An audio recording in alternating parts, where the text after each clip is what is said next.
to strengthen your finger independence on the piano. This is one thing that even for those who are not beginners, this is something that people tend to struggle with. So what I want to do is I'm going to, let me see what I have written here. We're going to do some finger independence, but what we're going to do is we're going to do it in a way where we're going to incorporate both the right and left hand on the piano. Now, whether you are a complete beginner or not, this will be an easy exercise to go over. And again, I want to remind you guys to go ahead and like and subscribe, turn the notification bell if you have not done so. That way you guys can get notified whenever I do these lives or pre-recorded videos. So again, I want to go over again what we talk about in terms of rhythm, because that's going to play a big role in what I'm going to cover today. So just a real quick review. We talked about bars and measures. So if someone counts 1, 2, 3, 4, they've counted a complete bar. And what happens is those bars or those beats, the 1, 2, 3, 4, those are beats. They have to be filled with some kind of note or rhythm or rest. So in sheet music, we have different types of rhythm notes. We're going to go over 2 of them. So again, the quarter note here has the filled in circle and it has the stem.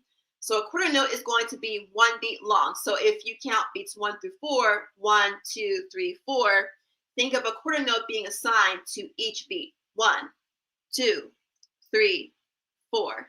So if I were to play the quarter note, it would be 1, 2, 3, 4, 1, 2, 3, 4. Now another note that we're going to be covering today, or we're going to be working with today, is going to be the eighth notes. And eighth notes are going to appear as in most cases, they appear as pairs. So you have the 2 filled in circles here, and they're connected with what's called a beam. And these eighth notes are basically counted twice as fast as the quarter note. So if the quarter note is going 1, 2, 3, 4, eighth notes will go 1 and 2 and 3 and 4 and 1 and 2 and 3 and 4 and. So that's how eighth notes are counted in comparison to the quarter notes. So I mentioned that because we're going to be working with both the quarter notes and the eighth note at the same time. And this is where that coordination portion comes in. So here's what we're going to do. We're going to do one part. It's going to be a 2-part exercise, and then we're going to switch them. So here's what's going to happen. And I'm going to walk you guys through this very slowly, because to try to do it at a fast speed might be very, very difficult. So what we're going to do is we're going to have, for the first exercise, the right hand is going to play quarter notes, and the left hand is going to play eighth notes at the same time. So it's going to sound like this once we're done.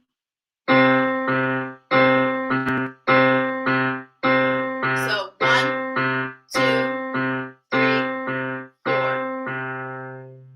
Real simple, right? So this is where we start to build that finger independence when it comes to separating or split thinking when it comes to hands, right? Left hand's doing one thing, right hand's doing another. If you are a complete beginner, this is a perfect place to start, because if this doesn't get addressed now, it's going to show up later, and it's going to be a huge barrier, because a lot of students don't really learn how to be able to coordinate between hands, because when you're playing music, chances are the right hand's going to be doing one thing, the left hand's going to be doing something different.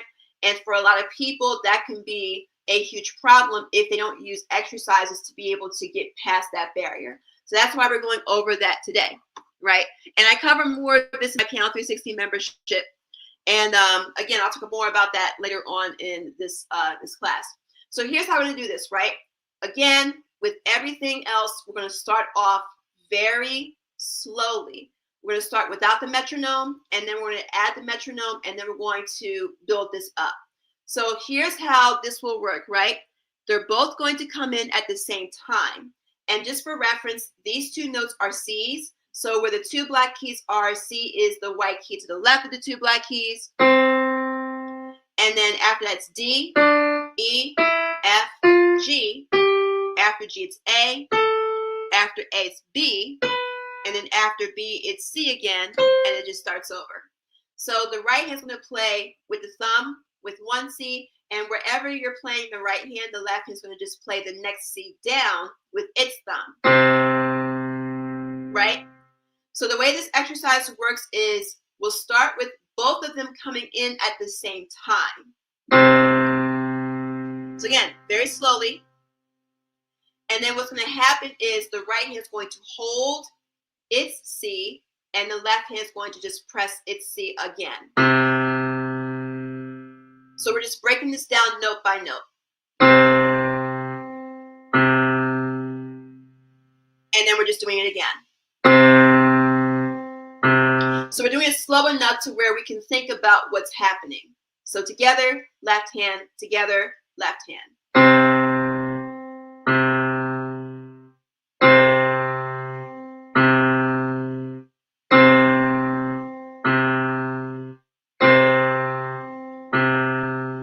So basically all we're doing is we're just bringing the tempo all the way down to a very slow beat. So 1 and 2 and 3 and 4 and.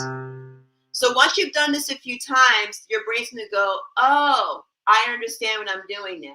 So once you do it at a slow speed, if you do it for maybe like a few minutes or so and your brain starts to kind of lock it in, then you'll feel comfortable playing it at a slightly faster speed. So 1 and 2 and 3 and 4 and. So once you're able to play it without stopping, without the metronome, and once you're comfortable with it, then you can start bringing in the metronome.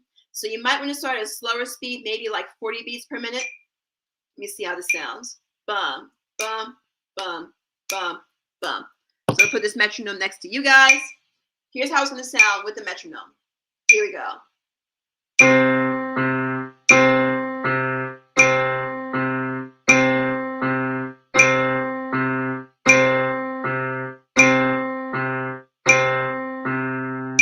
Etc., etc. Even if you had to start at a slower speed, maybe 30 beats per minute, that's perfectly fine.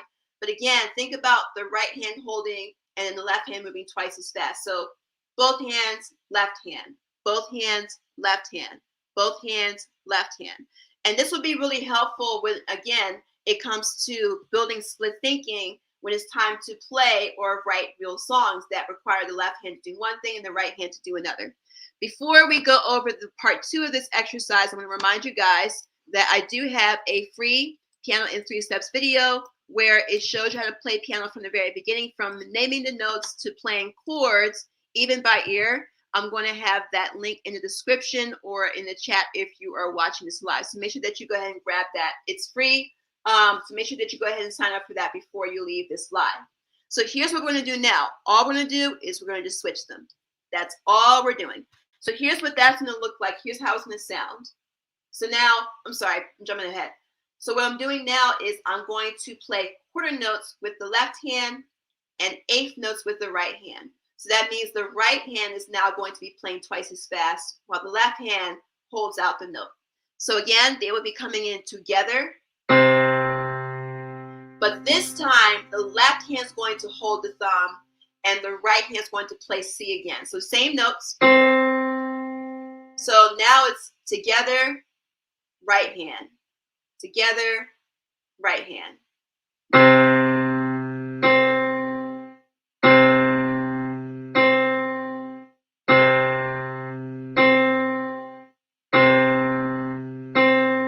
Again, the idea is to go slow enough to where you're able to think about the next part, to think about where the right hand comes in, where they come in together, and then be able to lock it in.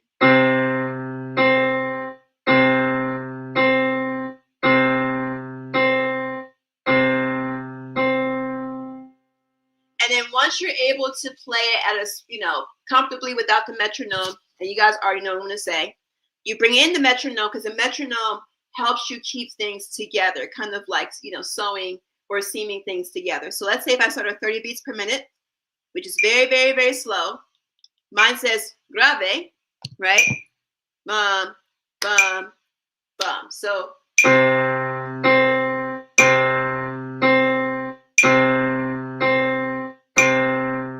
very slow.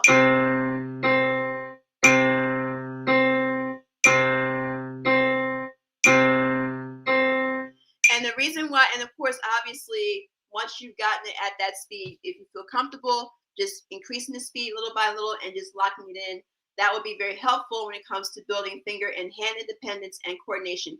And the reason why it's important to do it both ways is because just because you know how to play, let's say, the left hand faster than the right hand, it doesn't always translate when you have to switch rhythms. So it's important that whatever exercise you do when it comes to rhythms between left and right hand, it's good practice to be able to switch them. That way you'll be able to be proficient in either rhythm pattern.